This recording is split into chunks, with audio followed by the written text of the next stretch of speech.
Welcome to Being Trans. I'm Lilith Electra. That's Amanda Bonanza. And Being Trans is where us trans girls answer your trans questions about being trans and how being trans. I'm trying to turkey up the trans. Like if you watch our other show. You're trying to turkey up the trans. Yeah, who's that turkey? We say turkey very much in the opening, and I was trying to say trans a lot in the opening. Who's That Turkey is a game show that we do on our sister channel, Cute Girls Incorporated. Check it out. The links in the description box. The links in the description. You can visit our channel. We do a couple shows on there. That's more of the funny stuff. That's more of the funny stuff. This is the serious stuff. This is the serious stuff that focuses on transgender issues. Fuck yeah! But it's still funny because we're funny. Yeah, we're funny. I mean, we just try to bring joy to everything we do, and we want to bring joy to your life. And we're going to answer this. We got a great question today. I think a really great question. I can't wait to hear this question. I'm so excited for the questions. It actually made me laugh when I read it because I've thought the same thing, and it's kind of funny. I can't wait. Yeah. So, the question just says, peeing sound in the women's bathroom, ? I already know where this is going. Yeah. I get super self-conscious when using the women's bathroom because my pee stream seems to generally sound stronger than a cis female's. If you have similar experience, do you pee as usual or direct your pee towards the side of the bowl to produce less sound? And I will tell you, I think the same thing. When I first started using the women's room, I was just like, oh, does that sound right? Are they going to tell? Like, do they have like a bionic ear? They're like hearing the echoes and like, wait a minute. I think they could have titled this, I am exactly 4 months into my transition. That's what this is. Oh my God, we've all been there, haven't we? Oh my gosh, you just start using the women's bathroom and you're like, oh fuck. But it's not just that. That's like kind of where it starts, and you start all the insecurities of passing and like all of that, because you're at the stage where you're just starting to kind of look femme for your first time in your life, and you're super, super excited, and you're like making all these big moves, and you're like, you're in the women's room and you're like, do they know like no. But it's not just the peeing. It's like did I cough? Is the way I cough too masculine?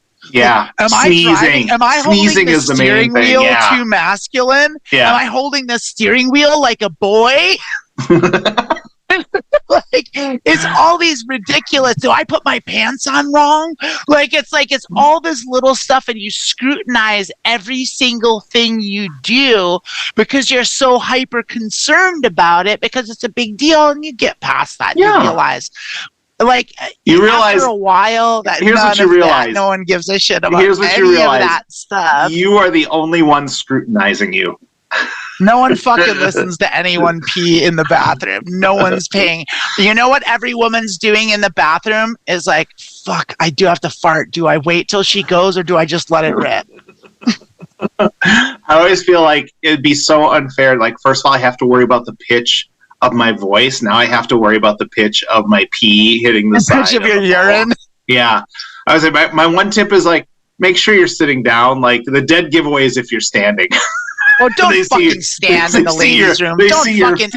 Unless you don't give a fuck on that level. If you're gonna do that, you might as well go into the men's room and take a fucking leak in the urinal, yeah. Don't if you're yeah. I mean, I guess technically, and kudos to the fucking punks out there, the fucking punk ass bitches that do stand in the ladies' go for stall. It. Fuck yeah, do it if you have to jam. Fuck yeah. But, for the rest of us that actually do care about passing and don't want to draw attention to ourselves, that's the thing. It is a concern at first. At the end of the day, I don't want to make anyone else uncomfortable. So, I think it's an unreasonable thing. So I'm not going to stand in there and make people be like, what? But, yeah, I think it was kind of a joke, though. It's just that's the first step. Make sure you're sitting down. That's the first way to make sure no one knows you. But no one listens. Wait, I have an addendum to this. Right, I can't wait. I told when I had this thought, I told this to a trans dude. Mm-hmm. And he said he felt obligated to try to take a shit every time he used a stall in the men's room because he can't use the urinal. He's like, should I try to take a shit just to make sure that's that incredible. Oh my God. the stall. God, the plight of the trans man is, it's parallel, but it's so different. Oh, like, I can't imagine the things that trans men have to go through, from like having fucking tits to like fucking menstruating. God, menstruating's gonna suck so fucking bad. To not having an option in the men's room except to use the stall. And I've had men's room stalls where I had to take a shit on an epic level, and I held it in because it was so gross. Well, and like even just shitting in any public space, like men or women's room, it's like it's the worst. It's the worst. It is the worst. With people around is horrible. That's worse. Like, but men's room stalls. Men's room stalls are not necessarily inviting if you have to sit. They're not inviting, like they're never, but it is one of those things where like, yeah, it's true. I can understand where he's coming from, because like no man pees in the stall. Like men just don't do that. They all use the urinals. Like I've peed in stalls before, but I have an addendum. I have an addendum. I'm also a trans woman. I read a Facebook post of someone who was complaining, another trans dude who was at a show, and he goes into the men's room, and there's like 8 urinals and 1 stall, and there's a guy in the stall with the door open, standing and peeing. I was like, "Why are you doing this? Why? Wait, what's your problem, dude? What's your problem?" So now he's fast. It's no big deal. Got to stand there and wait, and it's just like, this dude should just be peeing in the urinal. Yeah, he should be. You should save the 1 stall for someone who's got to drop a deuce. But and that's the thing, is like, if you can help it, you shouldn't deuce at a show. You should take care of that before you go. It's one of those things but sometimes you can't help it. Okay. And if you gotta go, you gotta go, and it's the worst, and you already feel like shit, and now you're a trans man and you gotta deal with it. Yeah. But then you're like, but the thing of like, now do I have to poop? I should. Someone's probably out there waiting to go. God. If they don't smell that I took a shit, oh my God. Worse. Like, right? Yeah, it's like which is worse, if you just, because no one's like, I mean, you might actually get some looks if you do piss in the stall, but you might not too, because like pre-transition, every now and then I would use the stall, because it's nice to sit down and pee sometimes. Like, and like we said for the original for the original question, no one's paying attention. No one's listening to what you're doing in there. I don't know that men aren't paying attention. I'm not gonna make that like men get weird about stuff like that.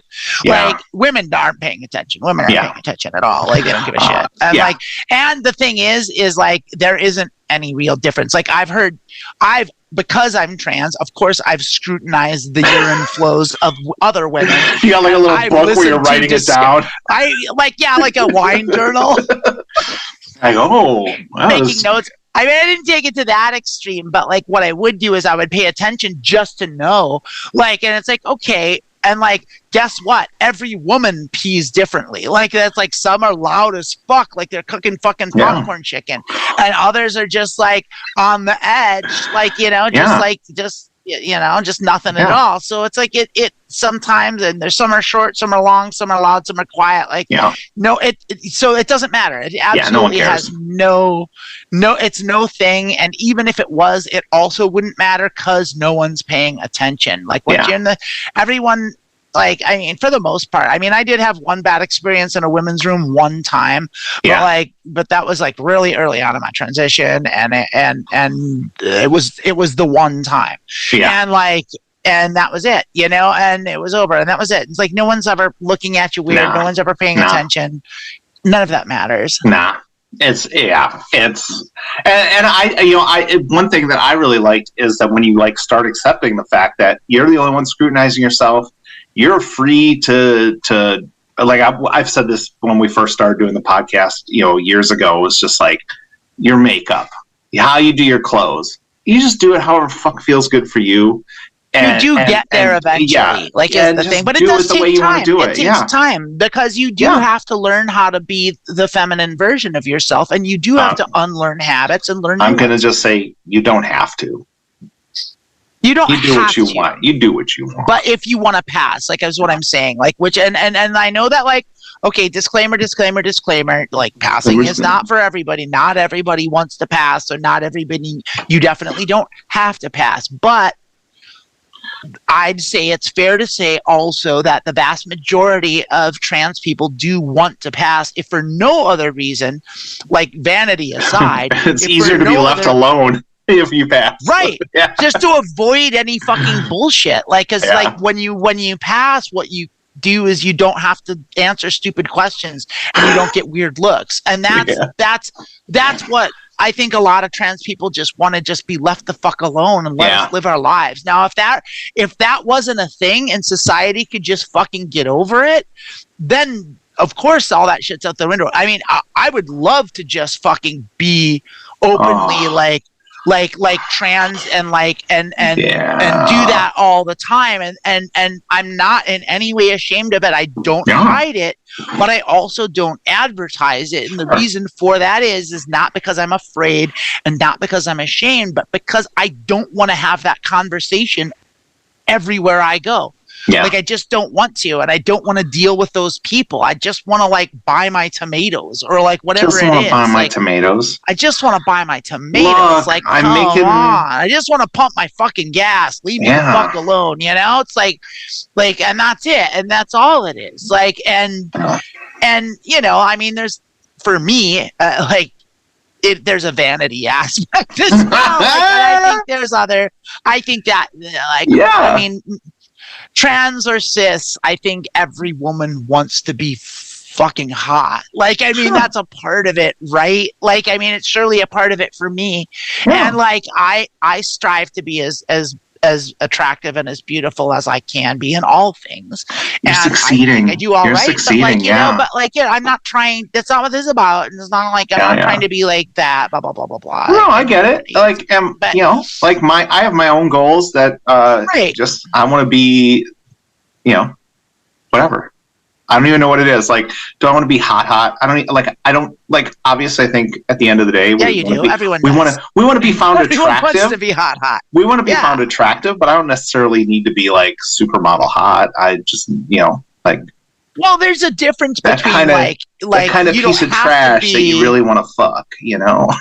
Well, there's a difference between what you don't have to be and you want to. Like, are you telling me that if you couldn't press a button and instantly be like Hollywood supermodel actress hot, that you wouldn't press that button? I would tell you right now, if I could push a button that would just do one thing, I would wish it would just bring my hairline into where it should be. And I'd be happy. You know, with that. I can see that, but honestly, I don't even notice it. Like, do you think anyone notices it? I notice it. So, but that goes back to the original question: is no one else is paying attention? That's the thing. Is like, it is. We all have our own insecurities. I remember a big one for me was body hair, like arm hair. Yeah. Arm hair was a huge one for me because I had really dark, hairy arms, and I was like, do I shave? Like, or how do you do this? Because shaving's a problem, because that people definitely notice a shaved arm, especially once it starts growing back. It starts all bristly and stuff. Yeah. And I want to also confess here, I made a very big mistake, and I'd like to dissuade anyone else thinking of this, because I know it crosses. I used a depilatory for a minute. Ooh. And I cannot. Yeah, it fucked up my skin. It took my skin over, like it took my skin over 2 years to recover, and it hasn't fully recovered. Yeah. Like I did permanent damage to the skin on my forearms because of depilatories, and so I cannot strongly recommend enough staying away from those fucking things. They should be illegal. They should not be on the market at all. They should be banned. Like, they're terrible. Stay away from them. I know they work for some people without repercussions, but like so many people they don't, and like it really does permanent damage. So don't be like me in that regard. Just be patient. And I know it's hard. No, it sucks, but it does. The hair does go away after. It took about 3 years. I got really lucky. Obviously, I have very not just light colored hair, but my hair is also very fine. Yeah. And I noticed that just start like I have like I never have to shave my legs. Like, unless you get close, you can't tell. But even just for me, it's like every 4 weeks or 5 weeks, I might shave my legs, and then my arm. That's where I'm at now. I did That's impossible to see even if I do have hair on my arms here. What was weird was my chest hair. Like I never had like mine was a just lot. Mine, I never had a lot of chest hair, but it was like, yeah, that shit's gone. Gone. Absolutely gone. It's wonderful. It's so great. Damn, hormones are fucking amazing. So They're amazing. so incredible. But the body hair thing gets there eventually, but it does happen. But it's I think as far as like the physical changes, I think that's the last one to manifest. Really, I think. I mean, there's I'm only in as far as I am, and who knows what's up next. It's like I even being over 5 years into a transition, I still get sideswiped once in a while with like, oh, hello. Like there's a new thing here and there. But I think at this point, like as far as like I'm mostly done. Like I feel like I'm mostly through the looking glass. But like I have noticed that even in the last like year or two, like I am getting more like femme. Like if I look at a picture, like even though I think I'm not like my face or my face isn't changing anymore. I look at a picture from a year ago and I see that fast, and it's less so, but like it's still going. I wish I had the whatever part of your brain like lets you like see stuff like that. Like I look at old pictures of me, I'm just like, oh, that's just me now with like a goatee instead and like short hair, and I'm just like I know it's not true, but like if I look at them side by side, I'm just like, oh, I know, but I'm just saying like. Oh, you poor thing. Because I look at pictures of you from like a year ago, and I look at all you can see videos of us from a year ago. Like it's there, it's documented. Like you can look back at the videos and see how different we both look. Like, I mean, it's crazy actually how radically like less feminine both of us look a year ago today. Like, and it's that's the magic of it. It's just so magic. So it's hard. It's so hard in that early stage. There's so much insecurity, and because welcome to it, girl. You are going through your second puberty, and it's even worse than the first. But when it comes to peeing in public, so much better. No one in the bathroom is listening to you pee. No one cares. No one's looking at the way you drive. No one cares. Like I'm more worried. I'm more worried about people seeing me as I enter the bathroom. As opposed to like if you're in one of those kind of states where people do shit like that. Can I take a minute to kind of point out the things that people actually are looking for? Yes, you may. Because there are a handful of those things. Yeah. So the things that actually people do notice is the way you walk, the way you carry yourself, and the way that's like a huge one. Like if you're worried about like appearing. If you're worrying about passing and you're concerned about people like clocking you, one of the first things you can do is streamline the way you walk. And there's instructional videos on that too, and like how you stand, how your posture is, all that stuff, like how you carry yourself, how your deportment, I think is the right word for it. Is that it? Comportment? Comportment, yeah. Your comportment. The way you present yourself and the way you carry yourself in the world goes a long way towards passing. The other thing that is a huge dead giveaway is your voice. I'd say the main components of it, like of passing, our physical appearance is one, voice is another, and comportment is the third. And I think those are the three things that really determine it. The voice thing is really like my job, I'm on the phone all day. And I would say when I'm out in public, I almost never get misgendered. And I've never done anything like I don't think I've actively like thought about. I think if I actually thought about changing my walk, I'd fall down every 4 or 5 steps because that's my brain works that way. But I haven't done anything like that. But I have like, I feel like, I did my fabulous eyebrows, and I've my body is feminized, and like I would say in public, one-on-one, I rarely get misgendered, but on the phone at work, it's a good hey, this is Lilith. Lewis? It's like, no, it's Lilith. Okay, Lewis, that's what I said. And it's like, just shut up, you're stupid. Like I had one guy email me, oh, this is good. So I talked to him. This is just a funny story. I called him. Never I heard love back. a funny story. And then like a month later, I was just like, hey, I wanted to reach out after our call. I haven't heard from you. And then he's like, I never spoke with you. I spoke to some guy.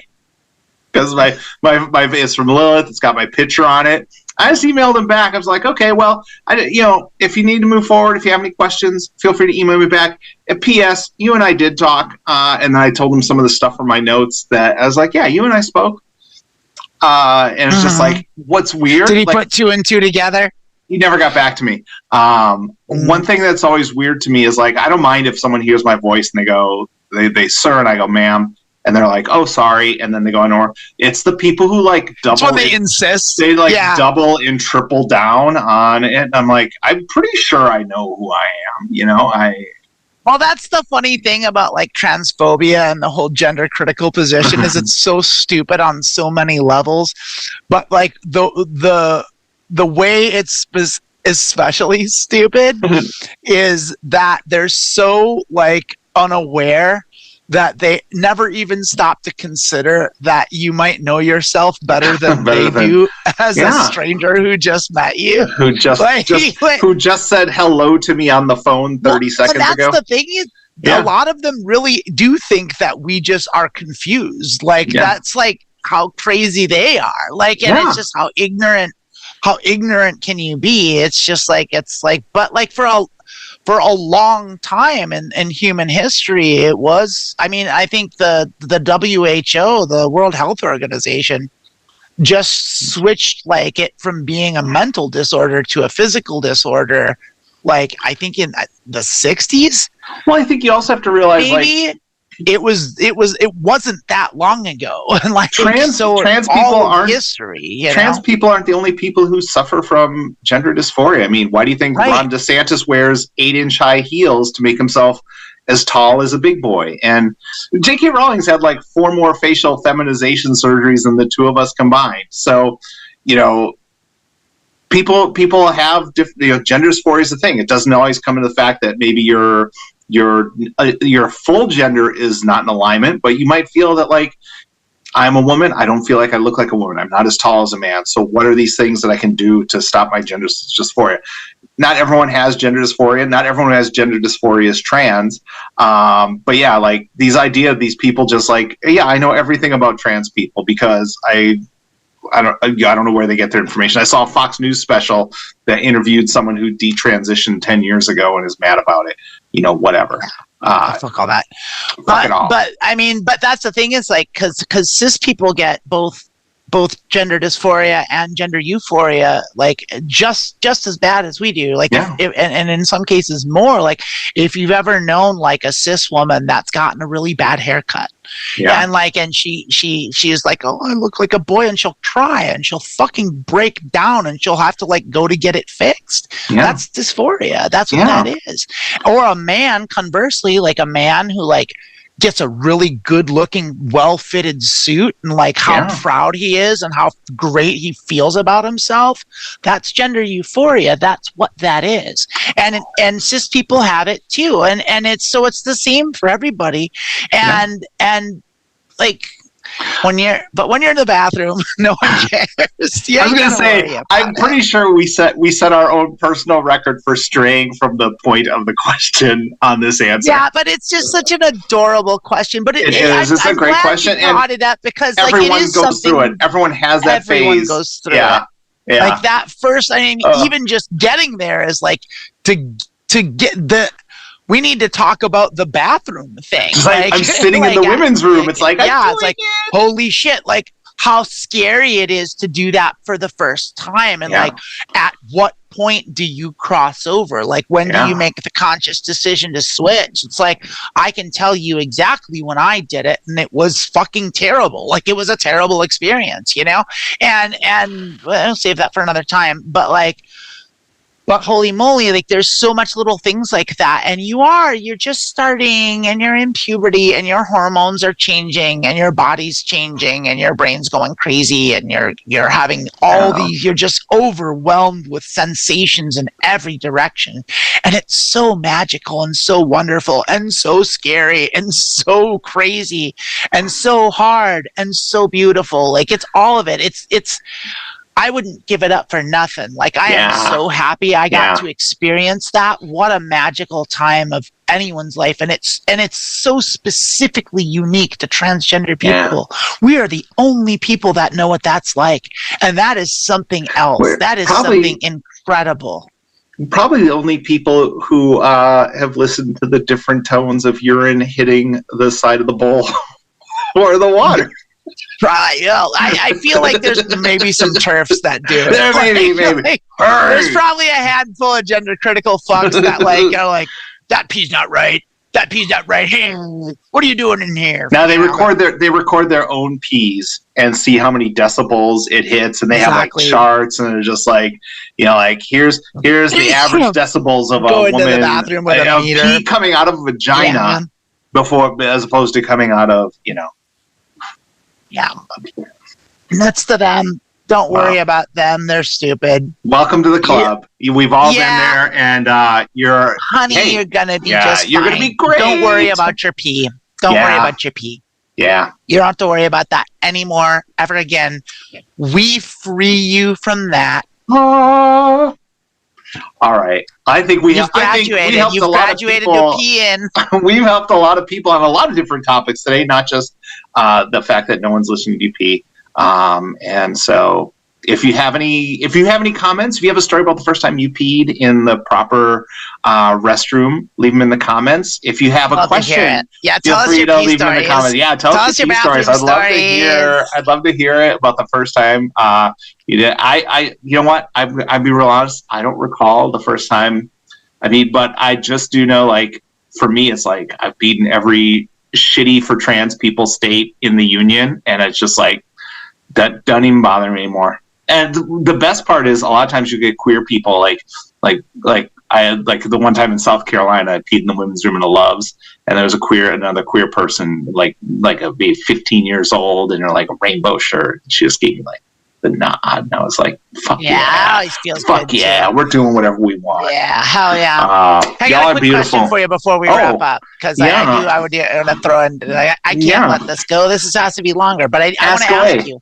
Yeah, Lilith. Yeah. How frequently do you stand to pee? Do you still stand to pee? And if so, like, do you ever do it? I'm guessing not in public very often, but like when you're at home, do you still? I don't do it in public. If I'm in the women's room, I only use the women's room in public, and I always sit. It depends.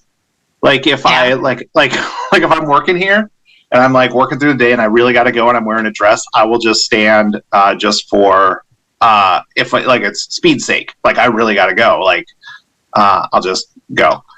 So I would say maybe 30% of the time I stand here at home. Mm-hmm.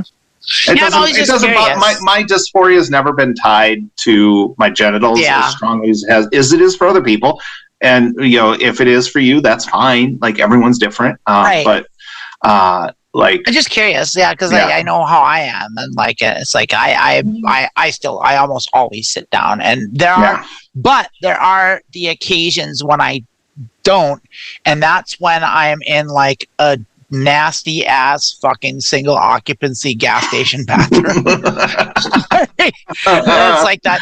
The seats got shit or piss all over it, and like okay, I'm not. I only stop at truck stops like Love's or Flying J that have clean restrooms and stuff like that. Well, every now and then you find yourself in a situation where it's like, this is a girl. It's like you can't dodge you can't always dodge a girl's You cannot. bathroom. You're right. There's a lot of clubs, a lot of bars have shitty, nasty ass single occupancy bathrooms, and it's like, okay, this is fucking gross. And a lot of restaurants, like some of the bad restaurants or dingy restaurants, little greasy spoons or whatever, because like at least on the West Coast, like the unisex bathroom is pretty commonplace out here. Yeah. And so a lot of places don't have gendered bathrooms at all, and so like you get the single occupancy thing. But like, I mean, that's pretty much the only time I do. When I'm at home, I almost never do. And like, if I'm at home and wearing pee in the shower. If I'm at home wearing pants, I pretty much have to sit because I don't want to get pee all over my pants. But if I'm wearing a dress, I'll just flip it up and do it. Yeah, it does. It's like, well, it doesn't reach out as far as it used to. That'll be that, but like it drips. Like you gotta clean up after. Like it's like maybe this can be cut. This doesn't have to be in there. But has anyone found, like, one thing I found is since it's harder to hold it. So if I wait too long, this is like, this is coming when it's coming. You need to get to the bathroom. Well, it definitely gets more urgent and more frequent and harder to hold. Harder to hold. Yeah. Harder to hold and so much more frequent. Like I pee so much more. Like, and I don't know if that's the meds that do it or if that's just being a girl. Like, I don't know. Being a girl. Oh, well. I think it's a little bit of column A, a little bit of column B. Well, there's a lot of pee in this episode. I think the estradiol makes you pee. But what are you gonna do? It's still great. I'll still fucking love it. I wouldn't trade it for anything in the world. Never. Wouldn't trade this at all. I feel great. Yeah. And you all shouldn't trade it either. We love all of you, and don't worry about peeing. Don't worry about people listening to your pee, and we'll be back soon with some more questions. But don't you worry about your pee, you sweet little princess. We love you. And spread your joy and spread your love, and we love you too. And bye-bye.